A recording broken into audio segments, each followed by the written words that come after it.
What up? It's your boy Troy, aka the Card Gorilla. Let's talk about some common mistakes in the sports card game that you gotta understand because we want you to be successful, we want you to stick around, and most importantly, I wanna see you have fun in this hobby. Because that's what it is, it's a hobby, and hobbies are meant to be enjoyed, they're meant to be fun, and they're meant to teach you about yourself along the way. So make sure you stick around to the end so you don't make those mistakes yourself. Let's jump into it. One of the biggest mistakes I see people make right away is they wanna be successful in the hobby.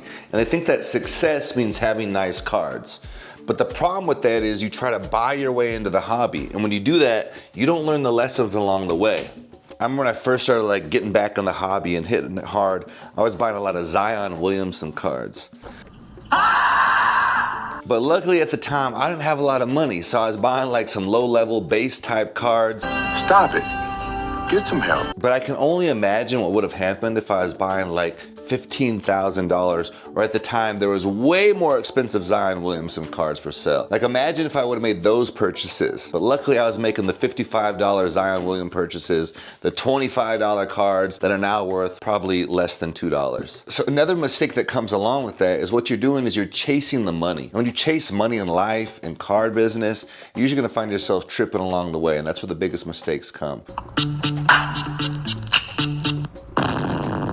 Because you're trying to skip and bypass the lessons that are needed to sustain this for a long period of time. And so one of the best ways to do that is to buy cards that you actually like. Here's a simple card, beautiful card of Jason Williams. I remember watching him growing up and I loved his playing style. I think he started in the pros right around when I was graduating high school. So we have a similar timeline, my guy right here, beautiful card. You can't go wrong with a card like this.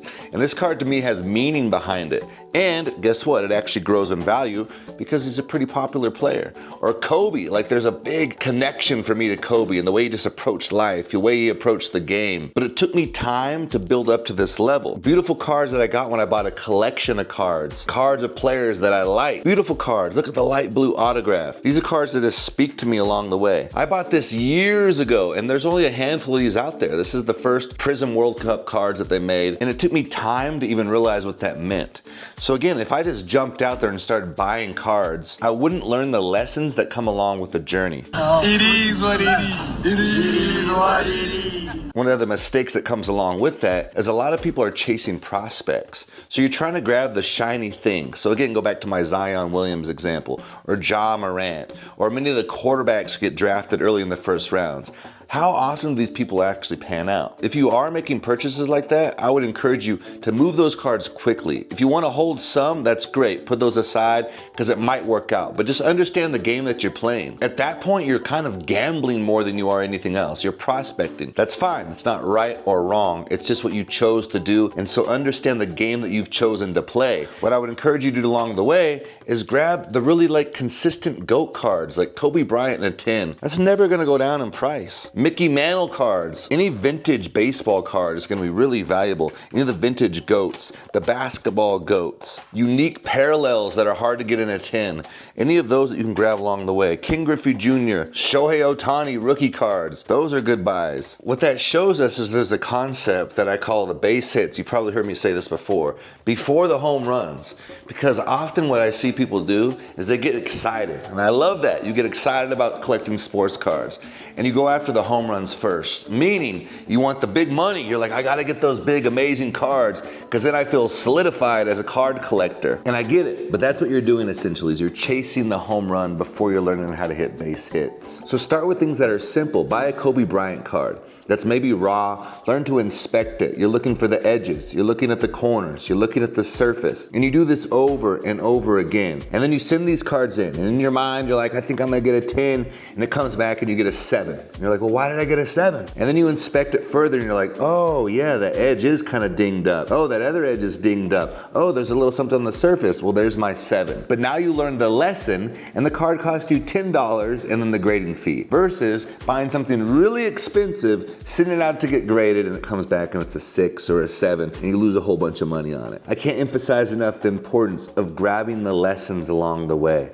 There's so much to learn. You can learn the difference between a numbered card and a base base card, super short prints, rookie cards, parallels, refractors. Along the way, you're also learning where to buy cards, where to sell cards, what type of percentages you're looking for, what kind of cards you can overpay for, what kind of cards you can underpay for, and most importantly, what kind of cards you want to keep and collect along the way. Remember, the collector is the heart of this hobby. And I've certainly had cards where I got the card, I'm like, oh my God, I can't believe I have this card. I love it so much. And I held it for a couple of years, and then I finally thought, you know what? I've had it, I've enjoyed it, I'm gonna send this one back out to the market. That's okay to do as well. When you miss the moments, when you miss the memories along the way, when you skip the lessons, you're gonna find yourself being stressed out and you'll find yourself being greedy. The biggest mistake I see with flippers or people who are trying to make cash within the card industry, the card game, is that they hold the card too long because they get greedy. And what that looks like is maybe you buy a card, right? You spend $100 on it and the card starts to lose value. Here's a good example actually. Cooper DeJean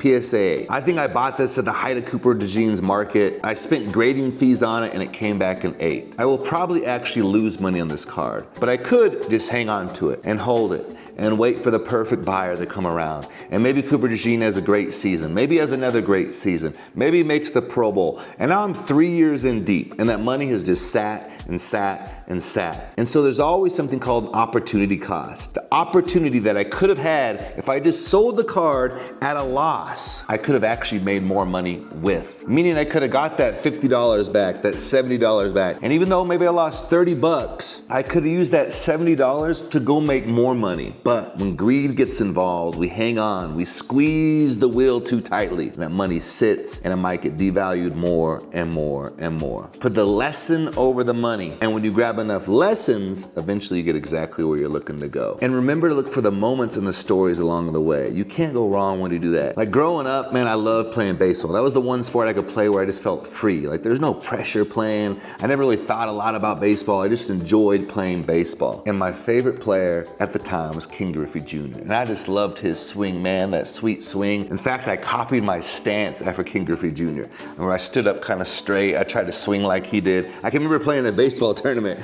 and some kids are making fun of me. They're at like second base, shortstop, and they're like, look at him, he's standing straight up. He don't know how to hit. Pretty sure I got a hit and we actually won that game. But now look, I have this like collection, this set of King Griffey Jr. rookie cards that are all low numbered. He's autographed like this special signing. They're all numbered out of 500. And so it's all his rookie cards numbered out of 500.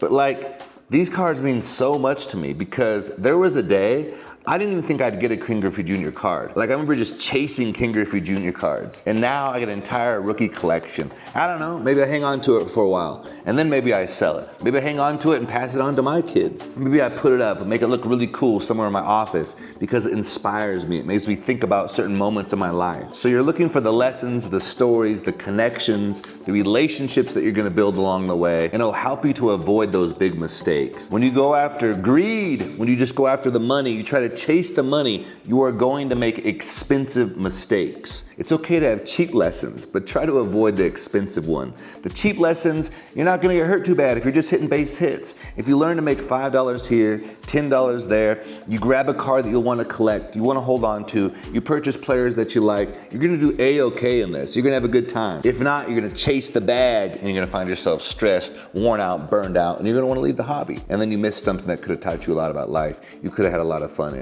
That's my 2 cents for you for the day. I love you so much, man. Make sure you enjoy the hobby. Be a good person along the way. Learn lots about life. Learn lots about yourself. Until next time, peace.